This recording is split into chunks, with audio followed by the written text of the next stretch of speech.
Rod Coronado is a well-known Native American activist who participated in direct actions with the Earth Liberation Front and Animal Liberation Front during the 1990s.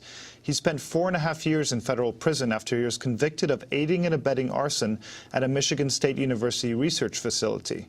The fire destroyed years of data that was used to benefit the fur industry.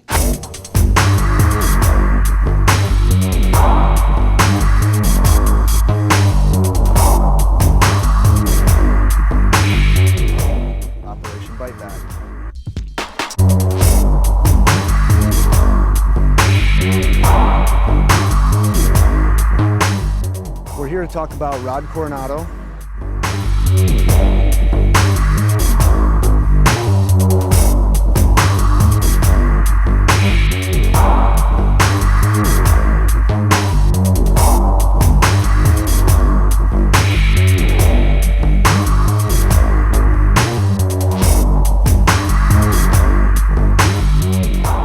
Rod Coronado was a member of Sea Shepherd and also active with Earth First, active with the Animal Liberation Front.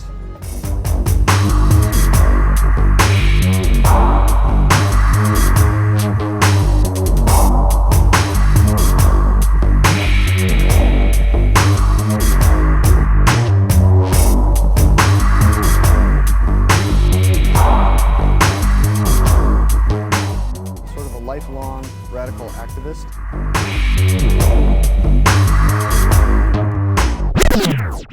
Hi and welcome back to Animal Liberation TV. So we're doing chapter 3 in Memories of Freedom, which is by the North American Animal Liberation Front, and chapter 3 is the animal rights movement in America. Okay, it's just one page and a little bit on the other side. Okay, so last time, chapter 2, we heard about the monkey wrenching and Earth First movements in America, didn't we? Okay. At the same time, Earth First and the monkey wrenching surfaced in the US, the animal rights movement in America began to employ a tactic that originated in Britain: breaking into animal research laboratories, rescuing the animals used in experiments, and damaging the equipment used to conducting experimentation. Borrowing the name of an underground group in operation in the UK since the 1970s, the Animal Liberation Front was born in the United States. Go on. Amazing. More animals are killed in the US for food, fur research purposes and wildlife control than in any other country. After years of fighting legal battles to reduce the slaughter with little or no effect, what a shock that is.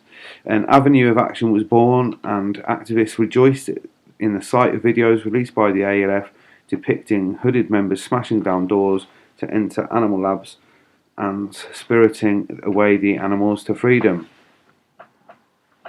The ALF brought a breath of fresh air to a previously stifling movement that rarely rocked the institutions of animal abuse it opposed.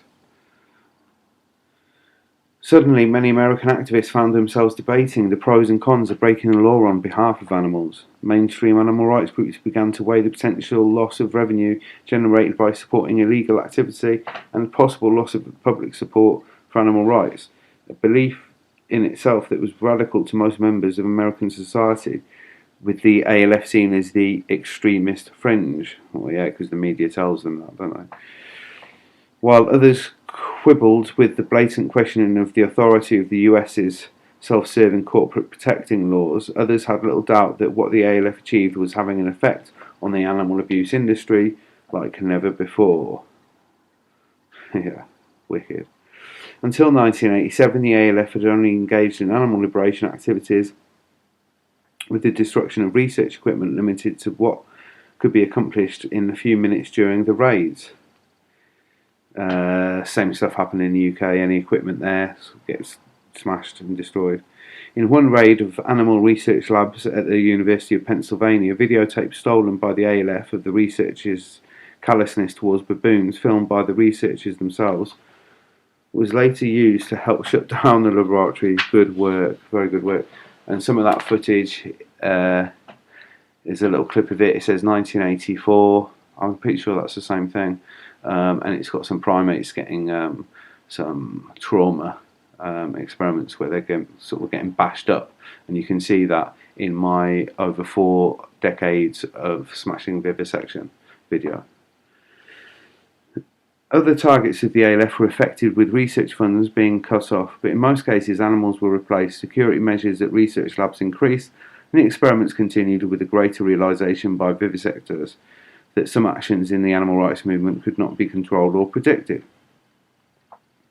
Though ALF liberations meant salvation for the animals rescued, ALF activists questioned whether the animal abuse industries were being affected as much as possible. And the same debate happened in the UK and always has done. I mean, if the ALF ever intended to put animal abusers out of business for good, in America other tactics would have to be employed. Tactics which struck at the very centre of their cold hearts in their profit margin. Once again, a view across the Eastern Ocean held the answer. Exciting. And the next chapter is This is the ALF. The youth take charge. Woohoo! Come on, it's hotting up. Okay. So I'm hoping those of you that watch this series, I hope you're getting something out of it, enjoying it. In the meantime, take care.